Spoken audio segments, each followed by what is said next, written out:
মাশাআল্লাহ কবুতরগুলোকে গোসল করালাম পটাশ পানি দিয়ে। এই যে দেখতে পারতেছেন যত শরীরে রোগ বালাই যা আছে সব চলে যাবে।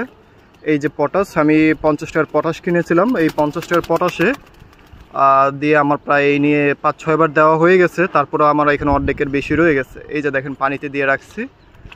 কবুতর যত কবুতর আছে সব এখানে গোসল করতেছে। শরীরে যত উকুন টুকুন যা আছে এগুলি সব মরে যাবে।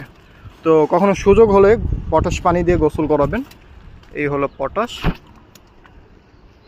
দেখতে পারতেছেন পানির কালার রং। জানি না রোদে আমি দেখতেছি সব কালো কালো। হ্যাঁ এই হলো আর কি। মাশাআল্লাহ কি সুন্দর গোসল, মানে প্রত্যেকটা কবুতর, এমন কোনো কবুতর নাই যে গোসল করে নাই। মাশাআল্লাহ সাদা কবুতর কালো হয়ে গেছে, ল্যাজগুলি দেখেন একদম লাল টকটকা। যাই হোক এইগুলো গোসল করাবেন, কবুতরগুলি সুস্থ থাকবে, শরীরে কোনো রোগ বালাই এরকম কিছু আসবে না। আর যেহেতু শীতের সিজন আসতেছে, এই সুযোগে যা গোসল করাইতে পারেন। আজকে যেহেতু অনেক রোদ, খুব কড়া রোদ, এই সুযোগে আমি গোসলগুলো করাই ফেলতেছি। এই যে দেখেন মালসার মধ্যে কবুতর বসে আছে, কিছুক্ষণ পরে ওদের গোসল করাবো।